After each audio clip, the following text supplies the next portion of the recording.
Parce que dans le monde de la Kabbale, ce que je vous dis, Beth Mashiach, la France, ce sera le démarrage de toute l'histoire de la Géoula. Comme d'ailleurs l'avait précisé le Rabbi, la Géoula partira de la France. C'est de là-bas que ça partira. Quand vous verrez en France les émeutes commencer, il n'y en a pas pour très longtemps, je vous l'affirme, vous verrez que de la France va... On n'a jamais brûlé autant de voitures en Europe. Parce qu'on a brûlé plus de 12 000 voitures. Donnez-moi un seul pays. Il n'y a eu qu'en France. C'est de la France que tout partira. Tout comme Rashi, Rosh Israël, Rabbi Shlomo Yitzhaki est venu de la France, tout comme les commentaires du Talmud de la Babylonie sont venus de la France, de la même façon, tout le balagan partira de la France.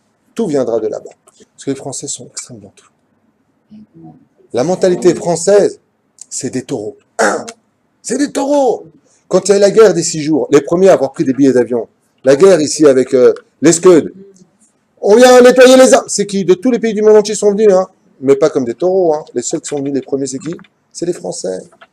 Il y a quelque chose de spécial. Le gouvernement reconnaît que les Juifs de France, c'est des fonceurs, c'est des dépensiers, c'est des mecs qui achètent, des gens qui n'ont pas peur. C'est des gens qui s'affirment et qui se confirment. Le seul problème que nous ayons, nous, Juifs de France, si je peux me permettre le mot, c'est qu'on n'a pas de hardoute. On a beaucoup de qualités. Mais chacun dans son petit pavillon, chacun dans son petit monde. Shalom alav nafshi. Unité. On n'est pas unis. C'est-à-dire que si demain on avait un leader français ici, il risquerait d'avoir toute la population française d'Ajot contre lui. Et personne derrière personne. Ça veut dire, moi je pense, toi tu n'es pas content, tu n'as rien compris. C'est très français. On l'a vu avec les élections, on le voit dans tout. Au niveau de l'Ardout, d'ailleurs c'est ce que j'ai compris avec des gens qui travaillent dans la politique, mais le problème de la communauté française, on ne vient pas les voir parce que il n'y a pas de leader chez eux, ils sont tous leaders. Et leur seul parti politique, c'est leur famille. Et encore même là-bas, ils ne sont pas d'accord. Donc c'est ce problème de côté français qui est très égocentrique. Très tout est à moi, j'ai payé, j'exige, très la tête haute. C'est malheureusement très juif de France. Et j'espère que Bezrat Hashem, l'humilité un jour traversera leur esprit, parce que ce sont quelque part aussi les meilleurs. C'est ce que je pense aussi très sincèrement. On a vraiment une culture, on est sympathique quand on le veut. On s'installe quelque part, tu as tout de suite la synagogue française, tunisienne, algérienne, marocaine, constantinoise. On est vachement unis. Et Lubavitch, bien entendu. Et Breslev aussi. C'est-à-dire que tu n'as pas les Juifs de France dans la même famille. Tu en as un qui est comme ça, comme ça, comme ça. Chose que tu vois beaucoup moins dans les Juifs du Danemark, ou aux États-Unis, ou du Canada. Je suis allé au Canada. Ils sont tous marocains, les pauvres. Tous. Ils ont tous le petit doigt comme ça. Hein. Ils ont envahi. Là-bas, tu vas à Saint-Luc, au Canada, t'as le choix. C'est ou la grande synagogue marocaine ou la petite marocaine. Non, mais ce que je veux dire par là, c'est que la diversité des synagogues, tu la trouves en France. Tu vas aux États-Unis, c'est Ashkenaz, Farad. Hein. Ça va pas très loin. Tu vas en France, Yamma.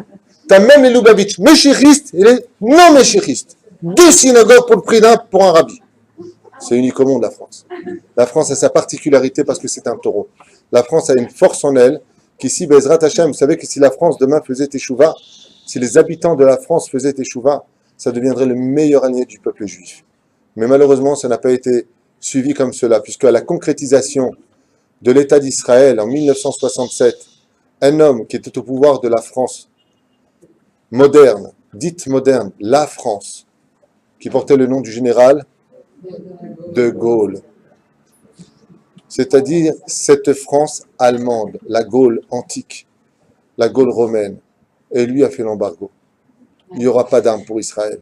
C'est-à-dire qu'il y a une notion de mélange entre cette France qui cache des trésors merveilleux en elle, avec ses bons parfums, cette bonne gastronomie, cette richesse qu'il y a en France. C'est un des pays les plus beaux du monde. Pour vous donner un exemple, je vous note encore. Allez, vous me donnez 1 minute? Je me lâche. Prenons un peu les forces du mal de la France. Quand on est à Manille, ou quand on est à Las Vegas, quand on veut faire un endroit où il y a de la prostitution, comment on appelle ça en grand? Pigalle. Waouh. On appelle ça, dans tous les pays, c'est pas grave, vous n'avez pas fait exprès, 3 jours de jeûne. On appelle ça Pigalle. Le Pachal de l'Oyoter. Les endroits de la Znout les plus réputés en France sont connus. Le Bois de Boulogne, le Hanul Velo Alechem, Saint-Denis, Pigalle. Ce sont des symboles qui, quand vous allez dans les pays asiatiques, sont repris en titre chez eux. Pourquoi tu prends un titre de la France? Parce que c'est le pays de la Znout. c'est le pays de l'hypocrisie et le pays de la znout. Particulièrement. Je vous ai noté d'autres choses.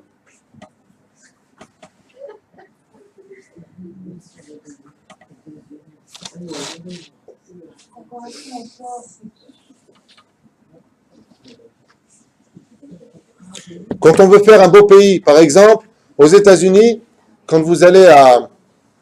Quand tu sors de Los Angeles pour aller à Malibu, ils ont fait là-bas ce qu'on appelle la Riviera. C'est où la Riviera? C'est à Cannes, c'est dans le sud de la France. Quand on veut faire un bel endroit, par exemple, l'État d'Israël a décidé de faire de Eilat la grande Riviera du Moyen-Orient. Et pourquoi on appelle ça la Riviera? C'est où la Riviera?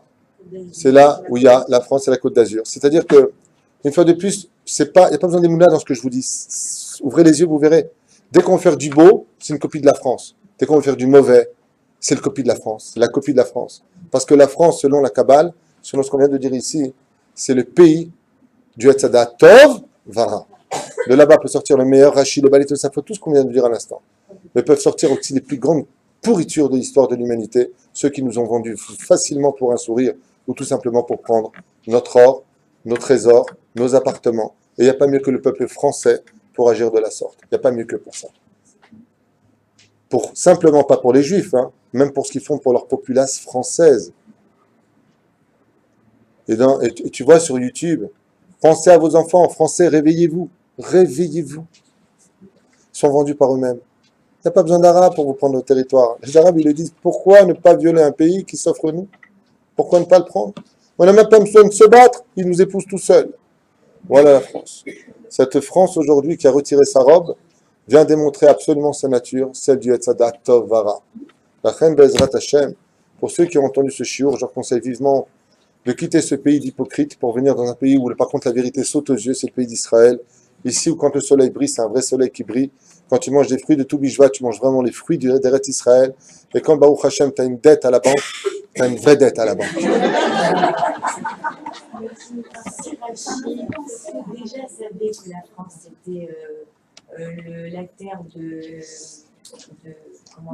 l'arbre de d'Atov Vera. Pourquoi sont allés là-bas? Parce que c'est là-bas que se trouve. Rachel, je voudrais te poser une question. Pourquoi Dafka est en France si on sait que c'est un pays qui pourrit? On est bien d'accord, très bien. Quand on cherche des diamants, on les cherche où? Dans la boue. Non, le diamant, ça se trouve dans la boue. Dans les rivières, dans la boue, tu mets tes pieds là-bas, tu prends d'ailleurs un tamis pour trouver des diamants. Qu'est-ce qu'on est parti faire en Égypte? Travailler la boue, fabriquer des briques. C'est là-bas que se trouvent nos étincelles. C'est justement là où il y a de l'obscurité qu'il faut savoir retirer la lumière. Cette histoire de France, d'ailleurs, encore un truc qui va vous sauter aux yeux. Je ne veux pas entrer là-dedans, mais enfin, quand vous étudiez l'histoire des États-Unis, les Indiens, c'est mignon, l'Allemagne, les Autrichiens, on a pour 2 heures d'études. L'histoire de toutes les galoutes du monde, qui vient bien au-dessus du RSS, la plus riche et la plus intéressante, celle qui est enseignée dans toutes les écoles du monde entier, aux États-Unis aussi, c'est l'histoire de France. C'est quand tu parles de l'histoire des nations du monde, l'histoire de France est le symbole numéro 1 de tous les pays qui existent. Donc tu vas faire les États-Unis, tu vas faire ce que tu veux peut-être, mais ça va pas loin. Ça va pas très loin. La France a beaucoup de choses à livrer. Parce que la France a toujours été entourée des plus grands de l'histoire juive. Par exemple, si je prenais Louis XVI. Louis XVI a eu un conseiller personnel qu'il voyait qu'en cachette. J'ai nommé le Chida Kadosh. Le Chida Kadosh, le Chida, Rabbi Yosef David Chaim Azoulay, était le conseiller personnel de Louis XVI. Il lui a sauvé son enfant, il lui a sauvé sa vie, il a même dit que sa tête allait tomber, il l'a pas cru et sa tête est tombée. Teubé. On a assez.